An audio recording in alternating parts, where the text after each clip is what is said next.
Welcome to the Possibility Action Network podcast. I'm your host, Stephen Middleton, aka Possibility Man. We are committed to bringing you guests who strive to better people's lives and serve as a force for good in the world. Today, our guest is Jason Criddle. He is truly a Renaissance man. He is an author, a specialist in weight loss, and an investor. He develops sales procedures and gives investment advice to individuals. Jason is an expert in branding and performance to assist business owners and entrepreneurs grow their brands and assets. As a fitness trainer, he has assisted thousands of individuals in getting healthier and losing weight. He's the author of several books with provocative titles, including Outgrow, Become Valuable. Jason Criddle, welcome to the show today.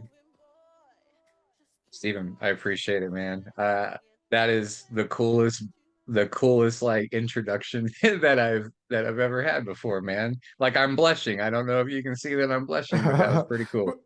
Jason, look, the more I get to know you, because I like to get to know my folks before I talk with them, the more I liked you. So I'm jazzed, brother. I really am.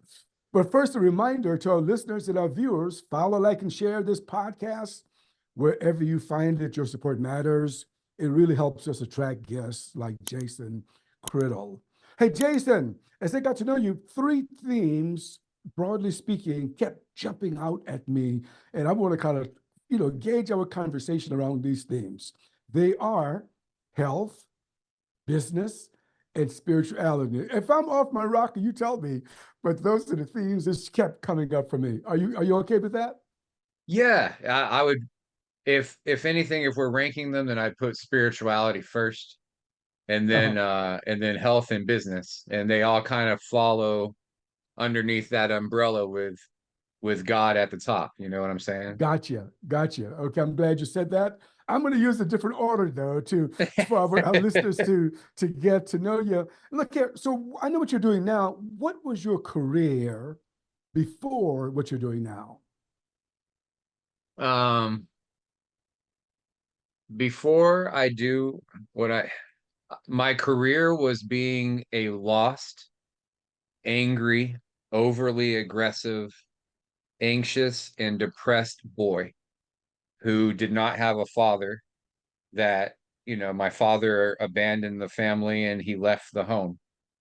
And so I believe that one of the things that's wrong with society right now is the lack of strong men and strong fathers in the house. And so even though I did have, I went through a time in my teenage years where I tried a bunch of different jobs. I started mowing lawns as a kid, and then I stayed in the pool and landscaping industry for about a dozen years. And even though I had a bunch of different jobs, I was really just unhappy with myself. I was unhappy with who I was as a person.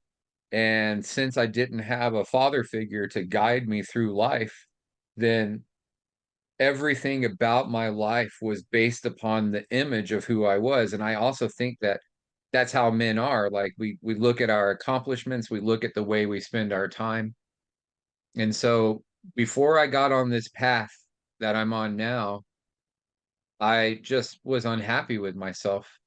One of the reasons why I got really good at business, though, and especially in investment side of things, is just like you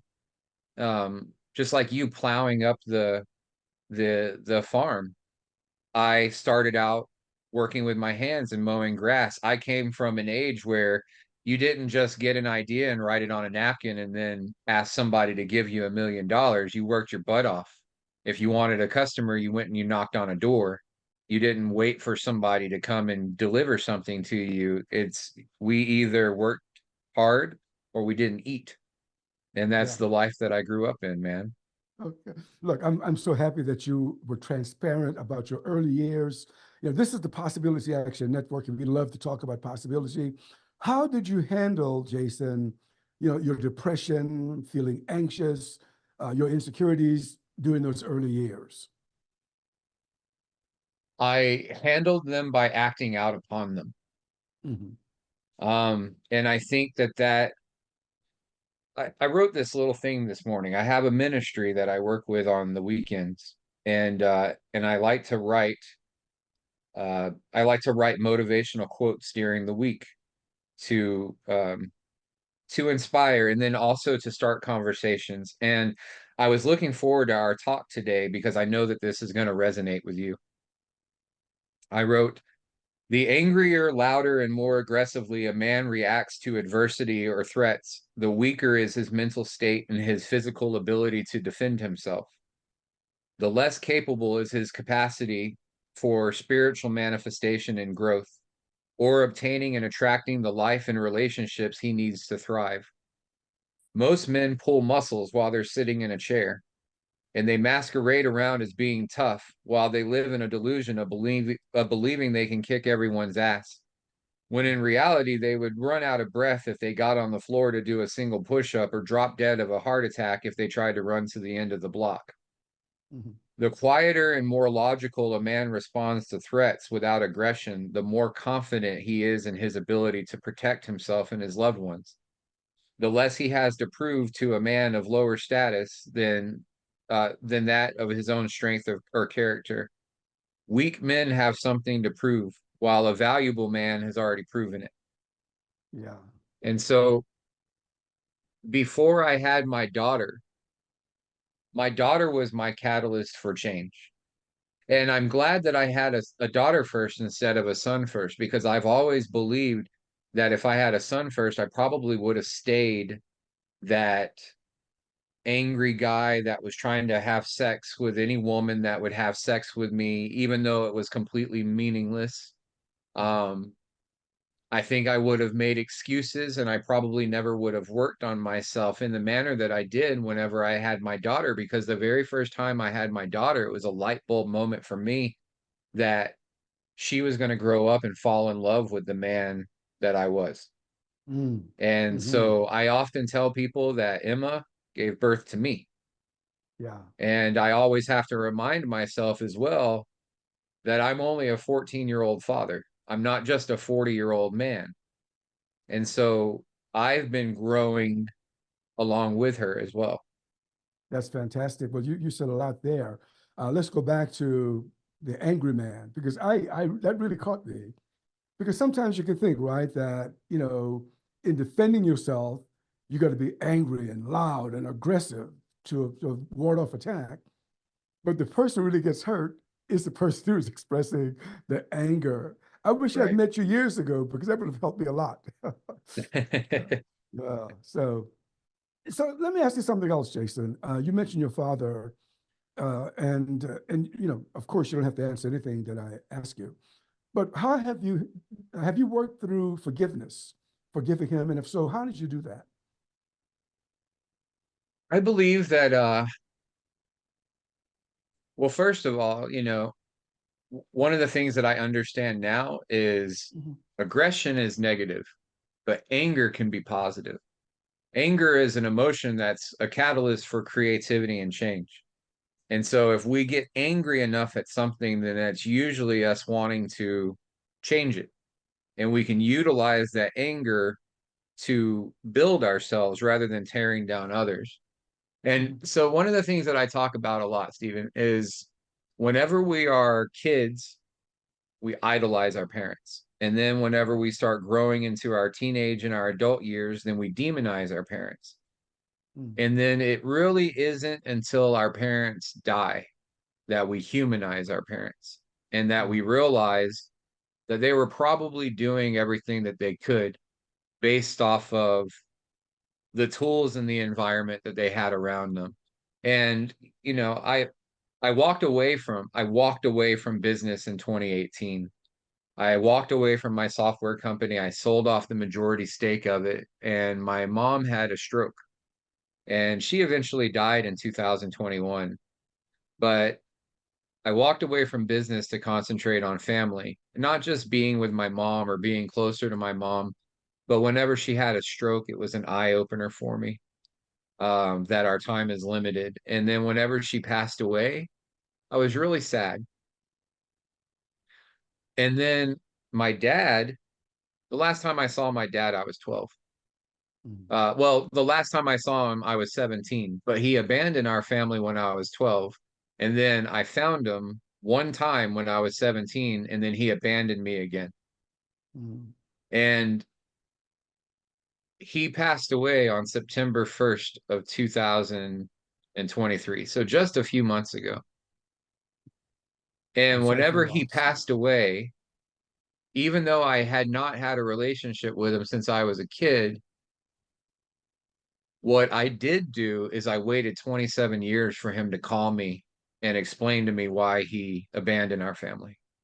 Mm, And so even though my daughter helped me really grow through my life, and grow into the man that I was,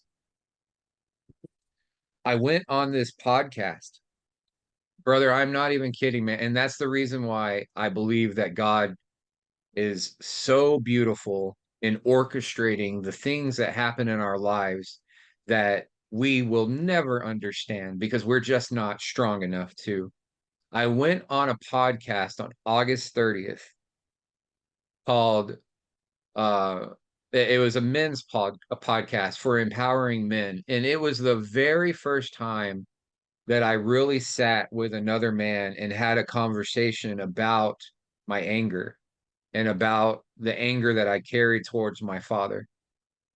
And it was in that podcast, just like 5 or 6 months ago, where I was finally able to forgive myself. I had already forgiven my father for walking away, but I was able to forgive myself for holding on to all this aggression and this fear that I felt inside me for all these years from not having a father there. And brother, my dad, I got a call the next day that my father passed away. mm, And I almost believe that whatever my dad was going through in his life, he was holding on for me to forgive 100% of the circumstance that brought me to that point. And so if he had died before I had forgiven myself, then I think I would have just stayed angry. I would have stayed angry at mm. myself. I was no longer angry at my father. It was more so, like you said, just a few minutes ago. It was at that moment that I realized that I was holding on to stuff that was just destroying me. It Mhm. had nothing to do with my dad anymore.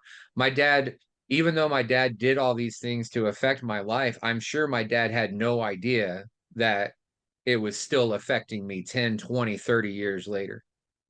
Yeah. And so it was that moment that I came to terms with God and said that I'm okay with what happened in my childhood. And then on top of that, I'm going to utilize everything that my dad did not do for me to become the best father that I possibly can be to any of my children. That's that's fantastic. I'm sorry for your loss for sure, both your father and your mother, but you've certainly learned a lot. I want to move to something else about you, Jason, that really grabbed my attention, and that is your decision to become healthier.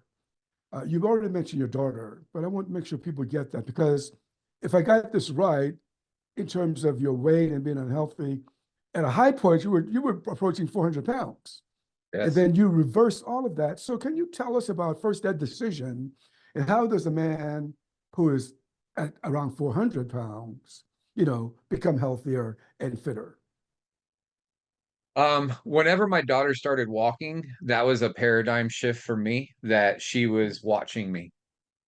Hmm. And like I said, when I held her for the first time, I realized that she was going to fall in love with the man that I was. But when she started walking, that was this thing that I realized that she was probably going to grow up to be overweight and unhappy with her life and smoke cigarettes and make bad decisions because that's all I was doing at the time.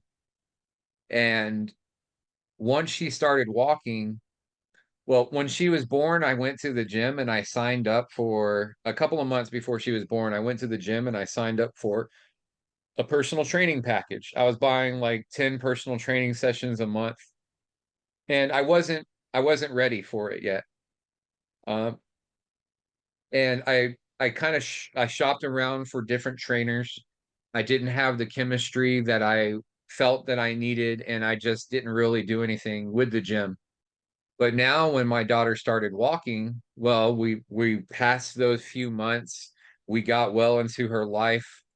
And so the moment that I decided to start going into the gym, I already had 120 paid for personal training sessions. And so whenever I finally did find a, a trainer that I felt we had the chemistry, well, we went from 2 sessions to 3 sessions to 5 sessions a week. He became my accountability partner. And it's funny because it one of the things that I was able to do, especially as a trainer, is I was really able to help people reinforce taking small steps. A lot of people will try to do intense things rather than consistent things. So whenever somebody has never worked out before, they'll go into the gym and they'll get on every machine and they'll do everything that they can. And then their Mhm. body gets so sore that they can't do anything, right? Well, whenever I first decided to start going to the gym, I bought a bicycle. And my goal was to bicycle to the gym every day. And the first time I got on the bicycle, man, I probably got half a mile and I felt like I was gonna die. Mm. Like I was like, this was a lot easier whenever I was a kid than it is now. And so what I did is I just worked my way up on the bicycle. The gym was about 3 miles away.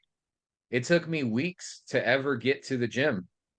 Mhm. And then whenever I first got to the gym, I went up to the door and I touched the door and I got back on my bike and I went home. Mhm. And so then I progressed through there, going into the gym and doing a little bit of work and then coming out. Well, by this time, I had already been seeing progress because I was already biking to the gym. And I had taken a picture of myself at the beginning of my journey. And so over the course of this couple of months, this really helped me to understand our need to see progress in our lives in order to be motivated to keep going. Because Mhm. even though we question ourselves, am I getting in shape? Do I look any different? Because we see ourselves in the mirror every day. But then somebody says, hey, you look pretty good. You've been working out. Your shoulders look a little bit better.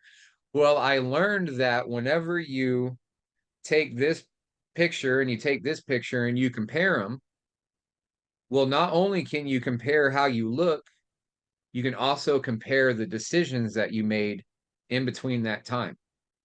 Yeah. And so you know that if you got from point A to point B making X amount of decisions, then you can increase the positivity in the decisions that you're making to have a more positive outcome before the next progress picture.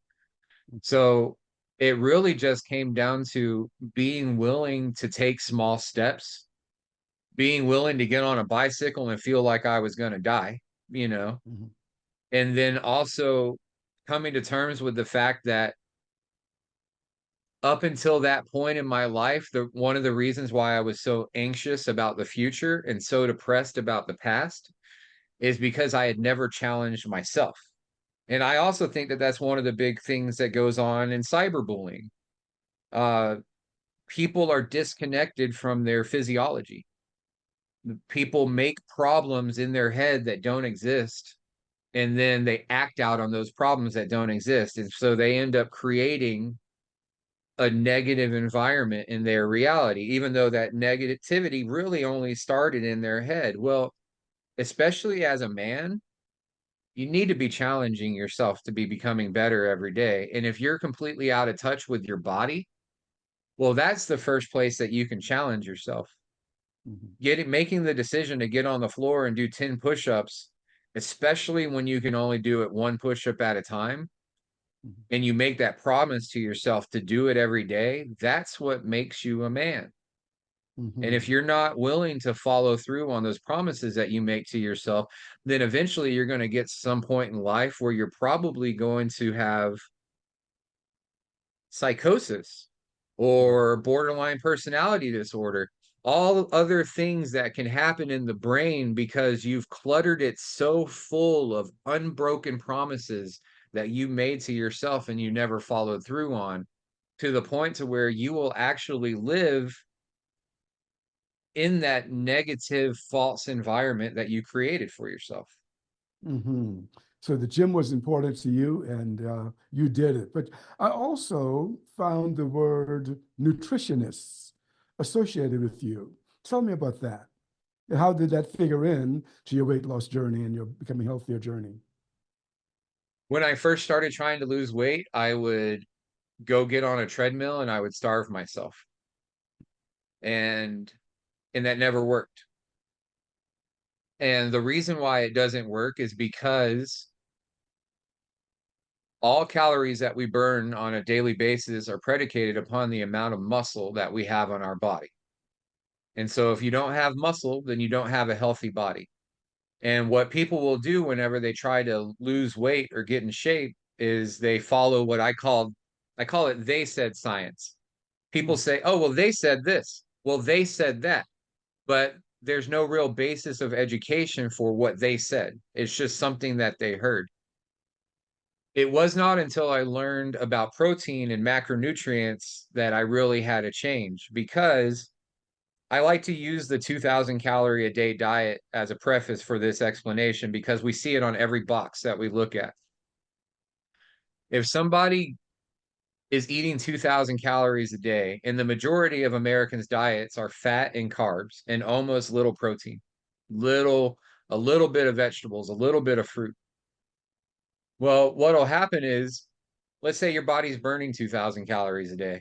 Well, and then you go to the gym and you start getting on the treadmill. Well, you'll actually start burning off excess water, and then your body will start attacking muscle, because muscle only has 4 calories per gram. Fat has 9 calories per gram. It's a whole lot easier for your body to burn off muscle than it is for it to burn fat. So if you go an entire month of eating your 2000 calories of fat and carbs, and you're not lifting weights and you're not taking in protein, then at the end of that month, even though you're eating your 2000 calorie a day diet, your body might only be burning 1800 calories a day now. And then you go another month, and then you get to the end of that month, you're still eating your 2000 calories a day, but now your body's only burning 1600 calories a day. The body plateaus, and then someone does not grow. Somebody doesn't see the results that they thought that they were going to see. And usually at this time, somebody gives up on the gym. They say, Hmm. "Oh, that didn't work. That diet didn't work. The exercise didn't work. The personal training didn't work." Whenever you start taking in adequate amounts of protein and adequate amounts of vegetables and water, your body will start to change, even if you never go into the gym. Hmm. And not only will the body start to change, people, when they're trying to get in shape, they take things out of their diet, when in reality, the human body needs more things. And Hmm. so all the base ingredients that we eat on a regular basis are not as important as shilajit or potassium, or taking in minerals and enzymes and vitamins that will allow the mitochondria in your cell to wake up to want to experience more things. There's a reason why whenever someone eats a salad, then they're all day long, especially if they have never had a salad or they haven't eaten a salad in a while, it immediately in their mind they go, "Oh, well, I ate this salad. I want to do something else healthy," because they're taking in living food. Not Hmm. only is the food alive, but it communicates with us because it has an energy signature inside it. Hmm. Well, the food that was prepared by someone that hates their job, that works in a packing plant, that energy vibration lives inside that food. So when you eat Uh-huh. that food that was prepared by someone who is mad at their own life, then you're taking in their energy signature. Whenever you're taking in food that was created and nourished by God, and it had sunlight absorbed into it, it has minerals and Hmm. vitamins, and you eat that food, it communicates with your body. And that was one of the things that I learned as I started getting in shape is cravings that we have are our body telling us that we need something. And Mm, so if somebody's craving salt, if somebody's craving meat, if somebody's craving vegetables, it's because their body is in need of it. Well, the main reason why people don't eat vegetables is because they don't eat vegetables. And mm, it's that simple. It isn't until they make the decision to eat something healthy that their body tells them you're missing nutrients. mm, And so then instead of getting a craving for Taco Bell, you get a craving for a salad because your body says, hey, Jason, you put all these nutrients in me earlier today, and I don't have those nutrients right now. If you want to keep feeling this way, then you need to reabsorb those nutrients. It's the reason why a salad makes us full.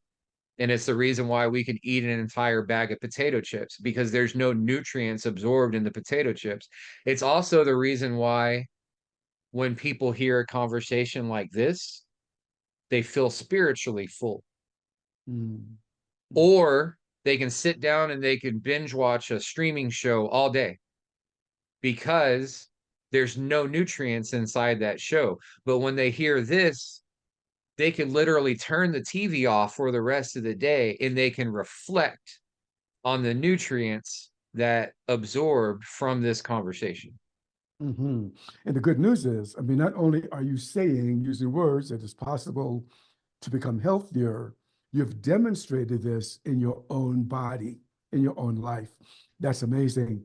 So now, let me ask you this, Jason, is there a link, a correlation between successful in business and being a healthy, physically healthy person? And I'm not saying now, I'm not saying that just because a person may have an illness, they can't be successful, but is there a correlation between being fit, being healthy, and business success or education success? I believe that a person can become successful in anything on accident at Uh-huh. any time. A person can win the lottery and they can become rich. But the reason why the person loses all that money is because they never learned how to build wealth. Mm, So they became rich before they built wealth. A person that has the ability to take their body from being unhealthy to healthy, they have to become average first. mm, So a person that goes from unhealthy to healthy, unhealthy to athlete, they have to become average first. So whenever I look at a person that is,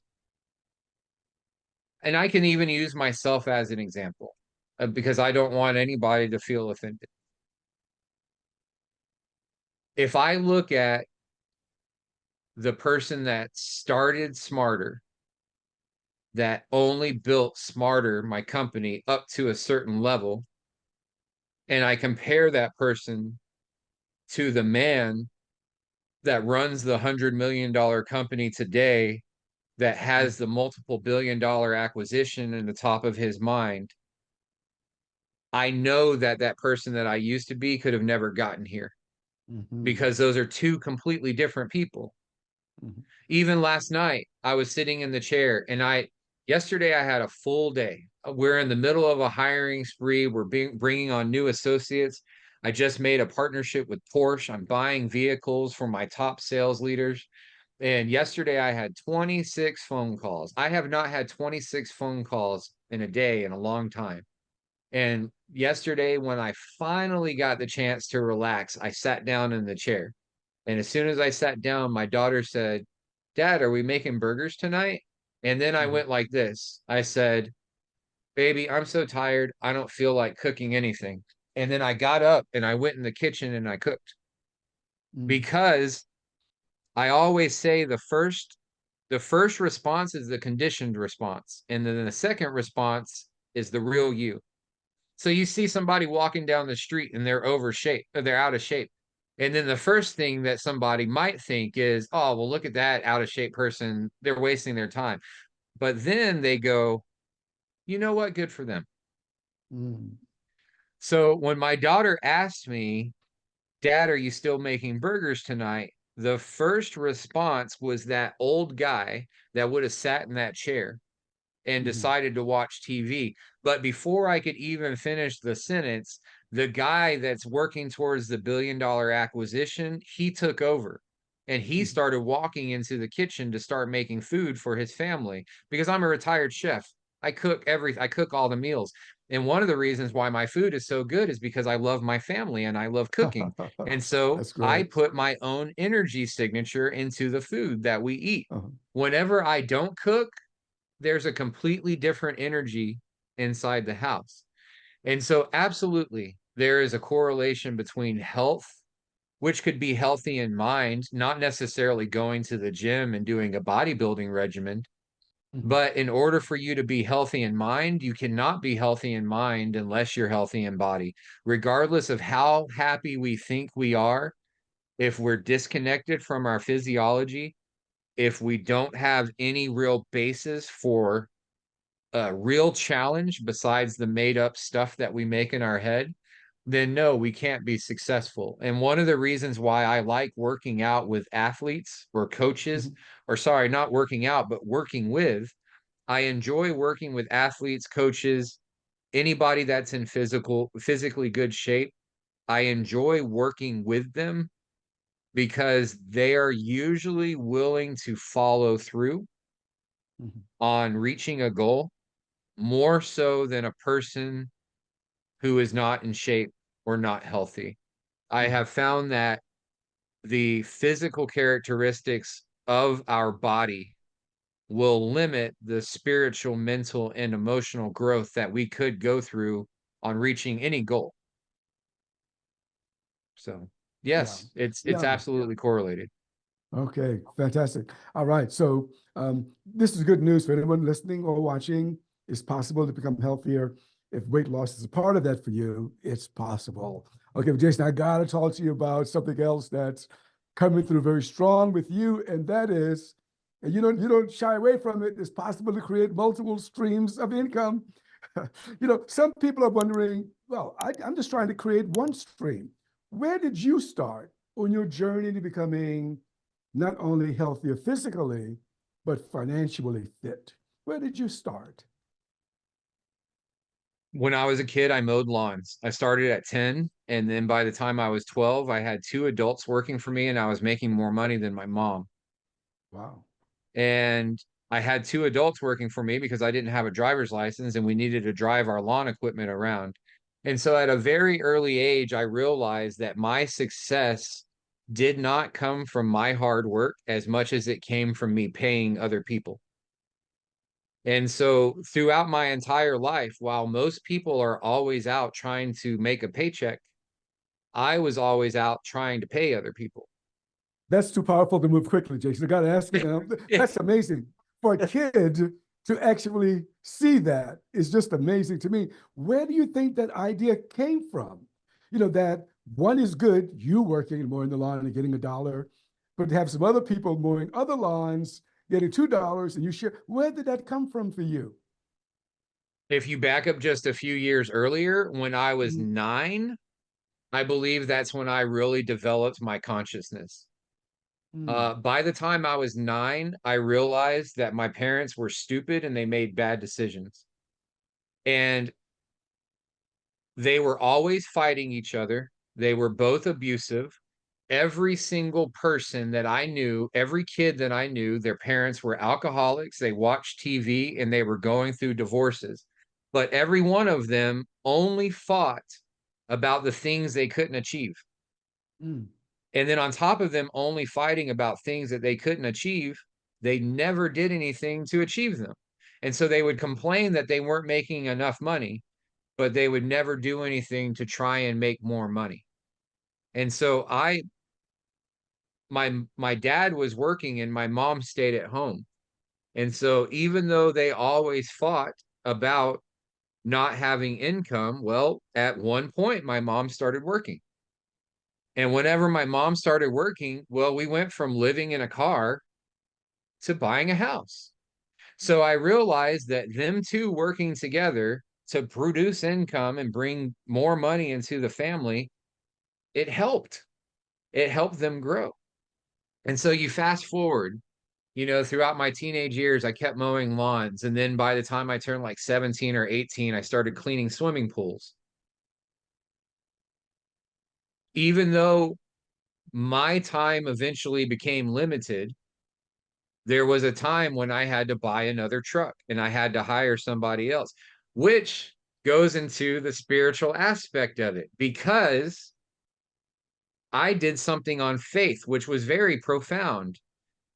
I kept telling myself that I was too busy and that I needed help, but I didn't find the help until I bought the second truck. I Mm. think that if I had just kept saying I needed help, then it never would have happened. But whenever I told God, God, I have this opportunity to buy this second truck, I'm going to have faith that when I buy the second truck, you are going to give me the ability to pay that note at the end of the month. And the very day that I bought the truck, the guy that I needed to come and help me, he showed up. And then all of a sudden, Wow. more work came. Whenever I got out of the pool and landscaping industry and I started getting in shape, I became a trainer. Mm. And the same thing happened. When I was a trainer, I was getting paid every 30 minutes.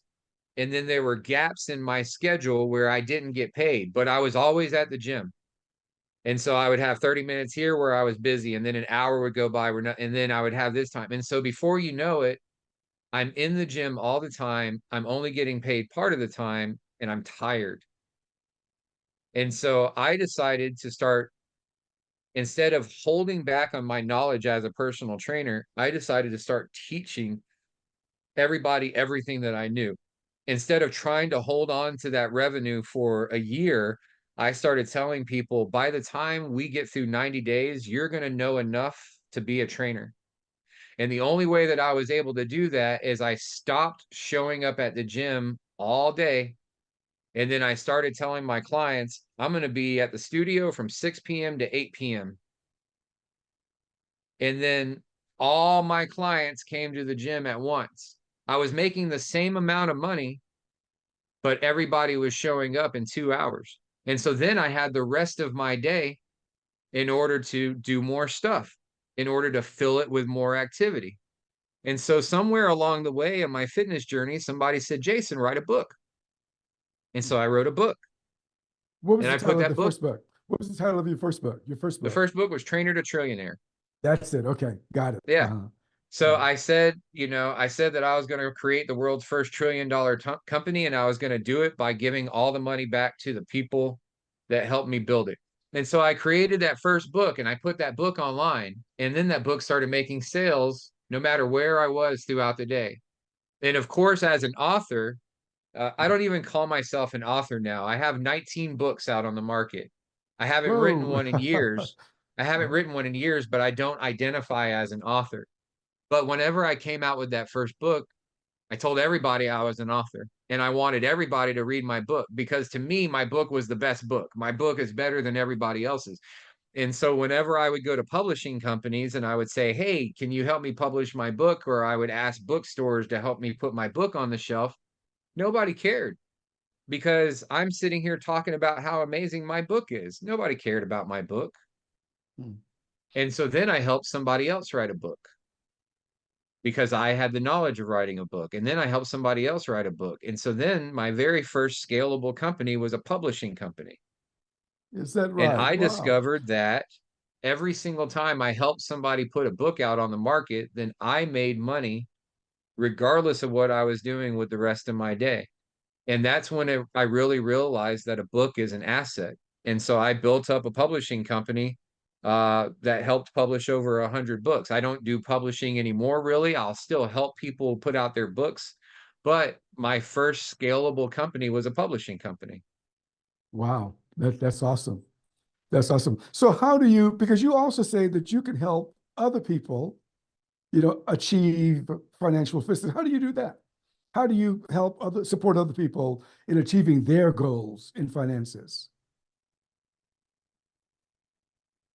the book led to me building websites. And whenever I would walk into a networking event, I was the only person in there that had lost a lot of weight. I was the only person in there that helped people lose a lot of weight. I was the only person in there with a book. I was the only person in there with a website. Mm. And I realized that having a compelling story and having infrastructure online to take a payment, and then having in a book that would make you be seen as an authority figure really sets you apart from anybody that would otherwise be your competition. Wow. And so eventually I wisened up because I was spending all my time building websites. And even though I knew what a customer needed, they were wasting all my time telling me what they wanted. And I realized after a while that the most progressive software companies in the world had one product that they worked on, not custom building anything. There's a reason why web developers are broke, and Snapchat has the most basic app, but they're making billions of dollars because that web developer is he's utilizing his time and running out of his time to build something that's not scalable. And all my customers at the time, they were all spending money on advertising that wasn't working. They all needed a book. They all needed that authority, but most of them were, they would all tell me that 90% of their business came from repeat and referral business, but they weren't getting any referrals. So even though the majority of their business came from referrals, they were not getting referrals. Well, why are you not getting referrals? Well, I told that guy that if he sent me a client, then I would give him 10%. And then whenever that guy sent me that client, I was broke and I needed the money. So I didn't tell him that I had that customer. And I did not follow through on the promise of giving that man 10%. And that's where the Smarter App company came from. I created an affiliate product, a multi-level generational affiliate marketplace that would take the place of the handshake, so that whenever somebody purchased your products or service through a referral, then the app took care of everything. So instead of the business getting paid first, the person that made the referral got paid pretty much at the same time. And then we as a company were in charge. So now the company takes place of the handshake. And then Wow. the app takes place of the transaction. And eventually I just started providing, I started just taking all of these services that I had learned really helped a business owner grow, and I turned them into products. And so even when we started the Smarter App company, I didn't start it thinking that it would be $100 million company one day. I Mm. started it so that I could help the people that I was working with in the room. But then eventually I realized that this could be scaled, Yeah. and we just grew it into a progressive software company. That's amazing. I heard about a guy, you seem to be one of those guys, who said that he could make money just walking down the street or anything. So is this a gift? How do you see this? I mean, from when you were 9 years old, things began to just download for you. Is this a gift, would you say? I mean, how do you explain this? I think I think that we have to make certain decisions for an idea to be seated in us. And so once we get to a point to where we have made effective decisions that allow God to realize that we have the ability to follow through to get to the next experience, then we will be seeded with information. We can even call that the basis of evolution. Mm. Evolution is not the survival of the fittest, it's the survival of who takes the information right now and then utilizes that information to survive. Huh. And so I believe the exact same thing. Whenever your average person walks down the street, Mhm. they're probably broke.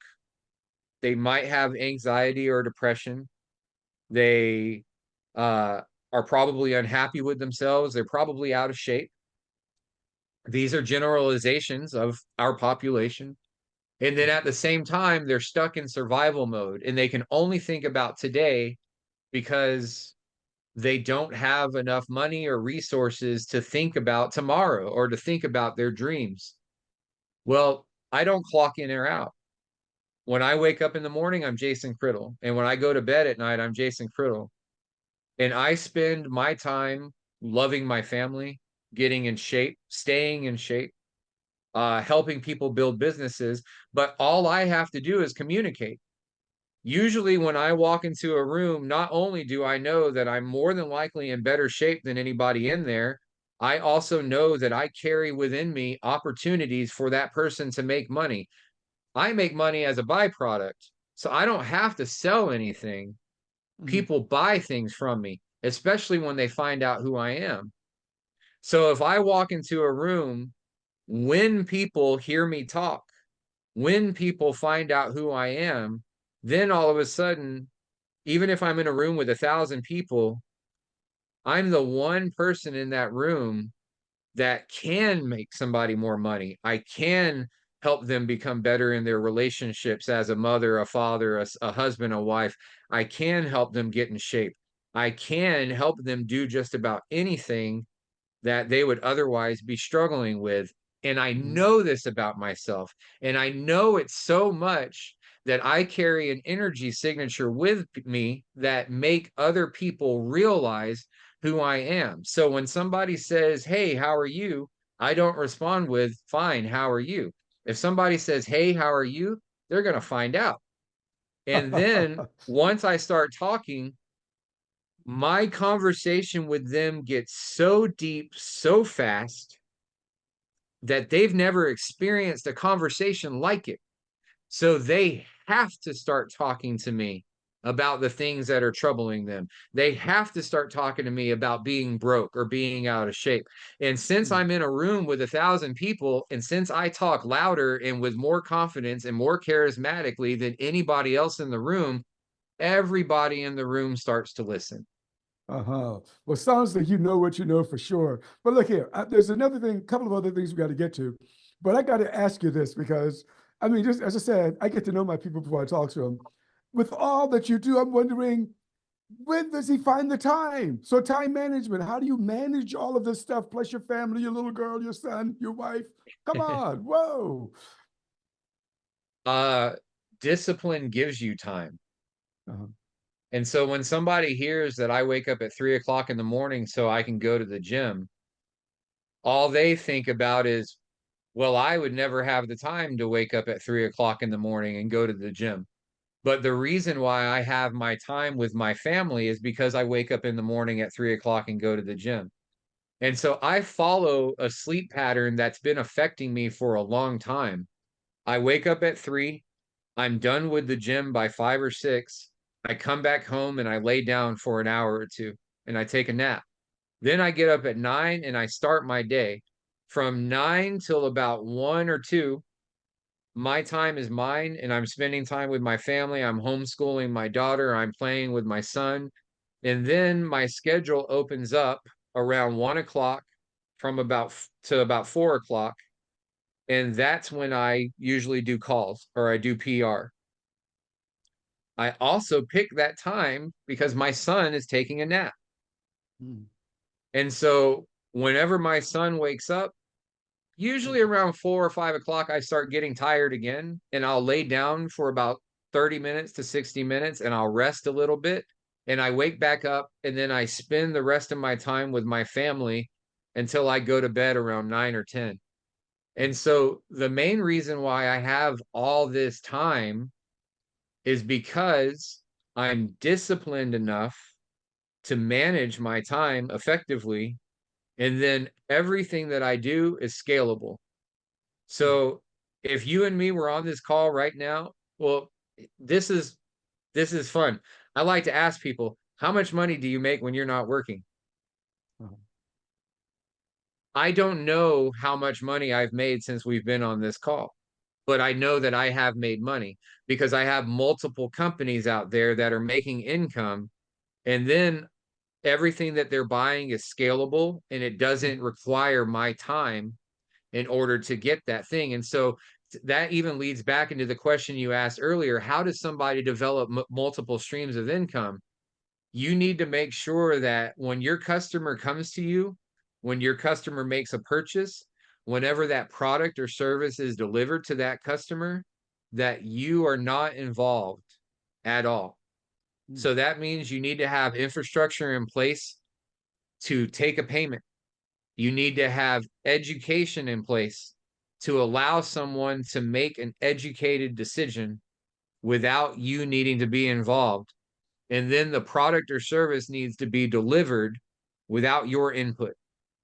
So you need to have other people in place to do that for you, or you need to be selling something digitally that can just be sent to them via PDF or some kind of email or a digital file, or they're getting access to a piece of software that they then build on their own, and you're not required to interfere with that process.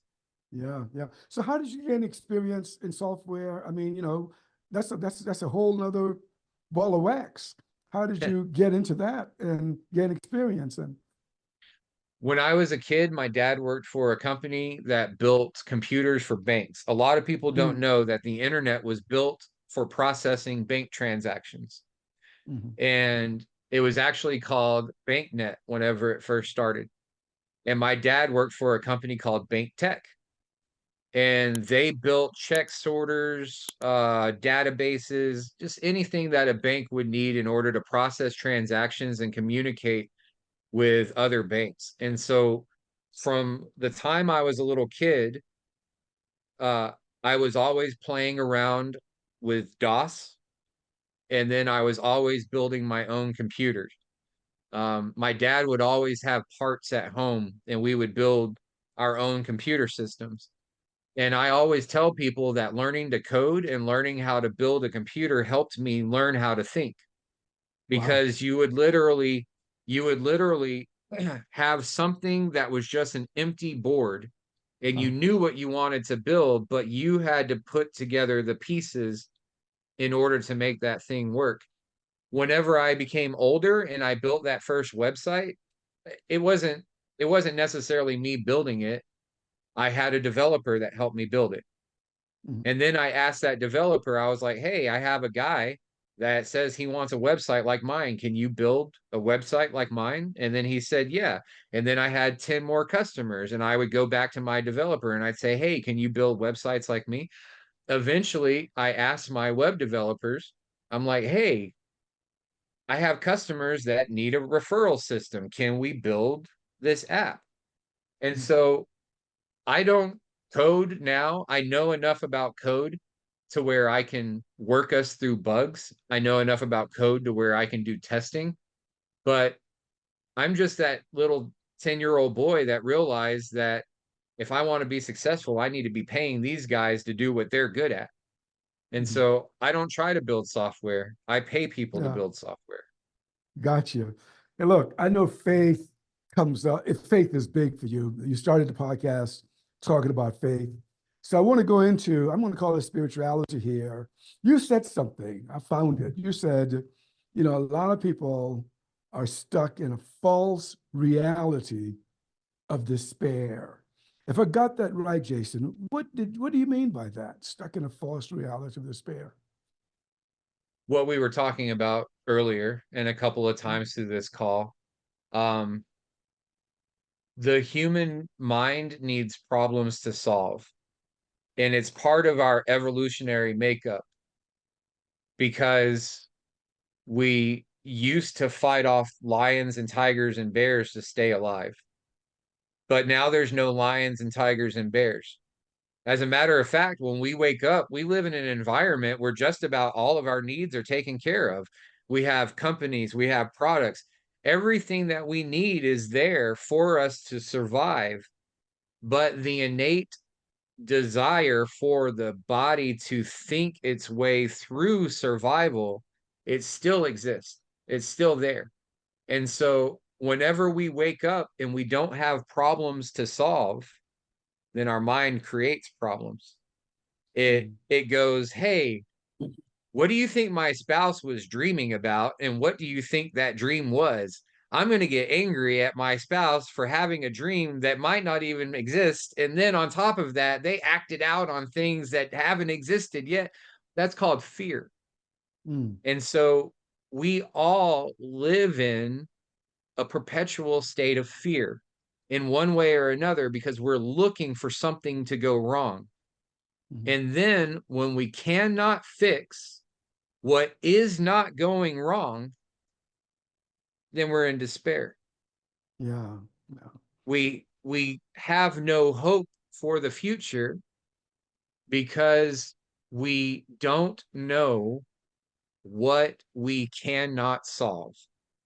Mm, And that is the state of society right now. mm. Yeah. You also make some other bold statements. We don't have time to probe all of it. I got to get you back. But you've said, it's possible to create whatever you want. I think I saw that in connection with you. So you still take that stand. It's possible to create whatever you want. That all comes down to the decisions that we make for the value that we bring to others. And Uh-huh. I said it earlier, um, a saying I like to use that people try to become successful before they become valuable. Mm, mm, Um, an example, my daughter, I have a Porsche, and my daughter loves my Porsche. As a matter of fact, I've always collected cars. I've always had nice cars, but it wasn't until I got my Porsche that my daughter really started to understand my love for cars. And so now she mm. wants my Porsche. And so one of the things that, and she's 14 and she keeps saying that's going to be her first car. Like she calls my Porsche her car. And so since she loves Porsche and since I love Porsche, we spend a lot of time looking at Porsches online. I made a relationship with Porsche to buy Porsches from my sales leaders. Um, my daughter and I were having a conversation, and she said, "How much is the new Porsche that you want?" Well, I want like five of them, but one of the Porsches that I do want is for sale right now in Dallas, and it's $254,900. And so my daughter, whenever I she asked me how much is the Porsche that you want, Mm. I said it's $254,900. And my daughter went, she goes, "That's so expensive." She said, "I can't afford that. How could anybody ever afford that Porsche?" And I said, if you want the Porsche, then you do not ever say, "I can't afford that Porsche." Mm. You instead say, what changes do I have to make to myself to be a person that can afford that Porsche? That's So huge. we can have anything that we want once we realize that the things that we want are not happening because we are not being the person needed to obtain those things. People Uh, hear the law of attraction and they think that they attract what they want. We attract what we are. mm. Okay. Wow.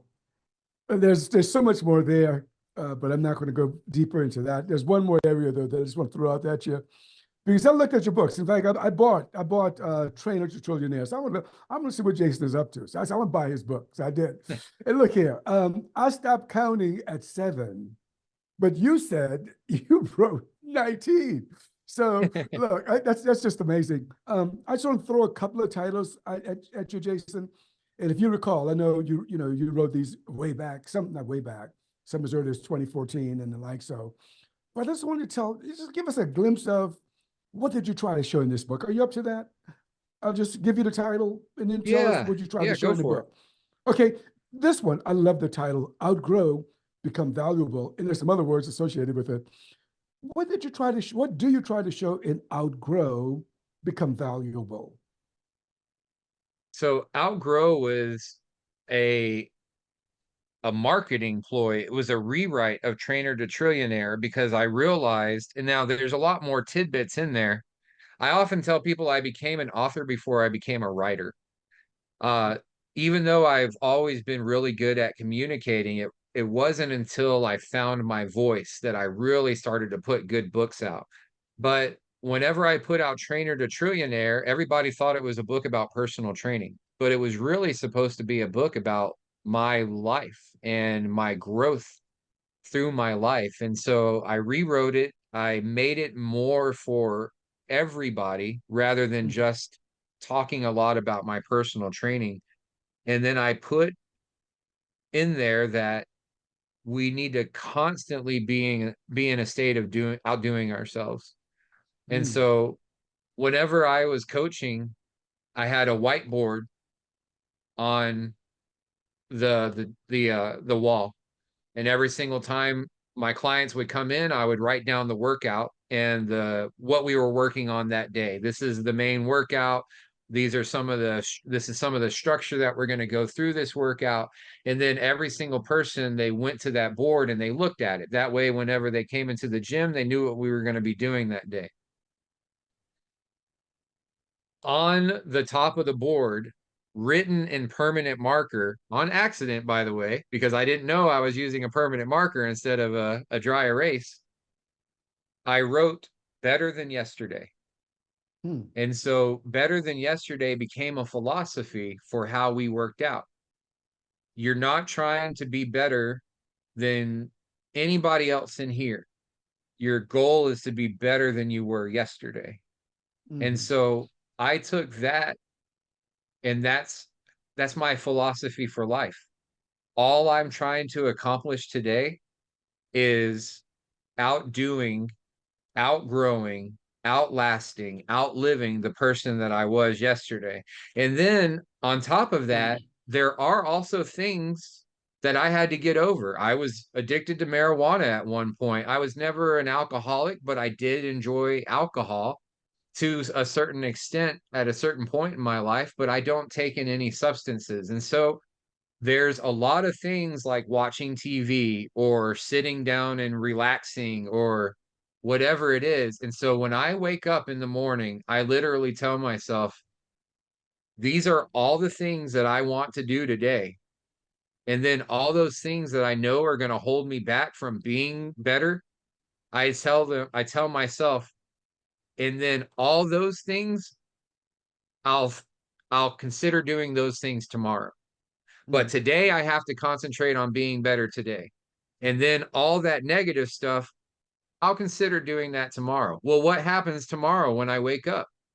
I make the Yeah, decision that I'm going to spend today working on all these things that help my life positively grow yeah, today. And anything that would keep me from growth, I'll worry about that tomorrow.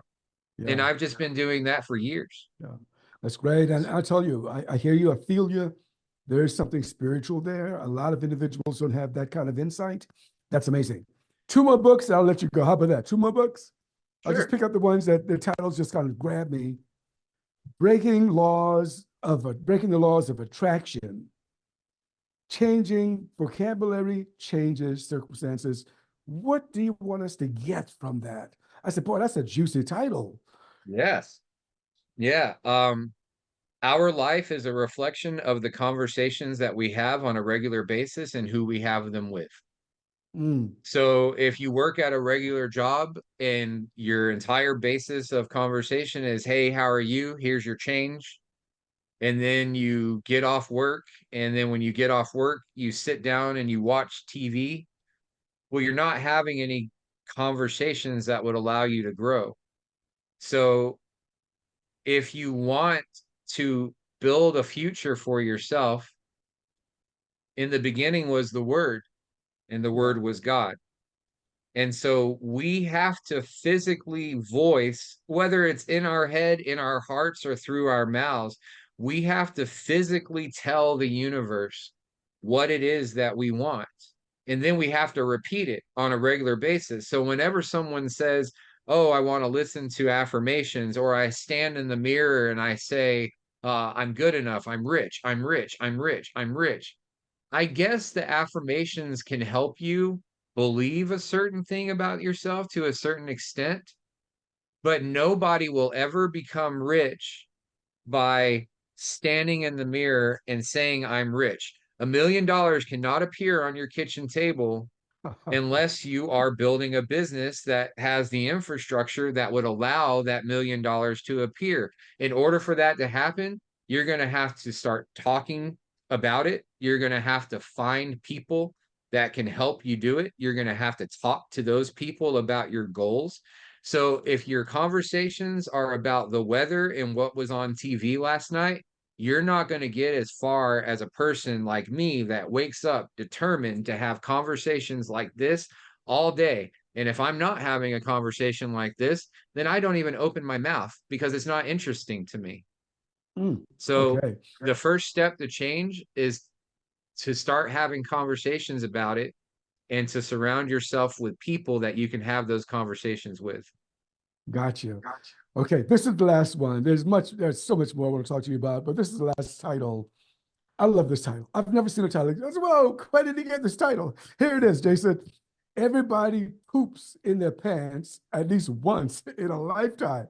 Whoa. Whenever my daughter was a kid and she was going through potty training, um, we read that book, Everybody Poops. It's a children's book, right? And it teaches babies about how everything on the planet poops. But when my daughter was about 5, I was sitting down one day and we were laughing because I was telling her stories about friends of mine that might have pooped in their pants due to whatever accident that happened. You know, they were drunk or they were hungover or they were sick or whatever, but I was really just trying to make my daughter laugh. And so, in order to have a conversation about a person that drank a bunch of tequila the night before and then they accidentally sharded in a line at the airport, I had to make it funny for my 5-year-old daughter. And Mm, so that ended up being that book. And it's not really a kid's book. It's made more for adults. But the entire purpose is just to make people laugh, man. yeah, Because yeah, every yeah, one of us, we do have an accident at some point in our life. You know, yeah. and then there's a principle behind it about coming out on top. But here, you're going to appreciate this, Stephen, because I'm actually working on a sequel to that book. Do you want to know the title? Yes, please. Number 2. Okay, Jason, look, I've kept you longer, but there's just so much I want to talk to you about. We don't have enough time in this segment. I want you to know that I really appreciate our time together today. Of course. And you know what? I would be more than happy to record at any time. So if you ever want me on again, then we can go deeper into any topic. We can do it on a regular basis. It's all up to you. Sounds good. Sounds good. Okay, with that, you've been listening to the Possibility Action Network podcast. Our guest today has been Jason Criddle. I'm your host, Stephen Middleton. Until next time, good day. You are not alone, just keep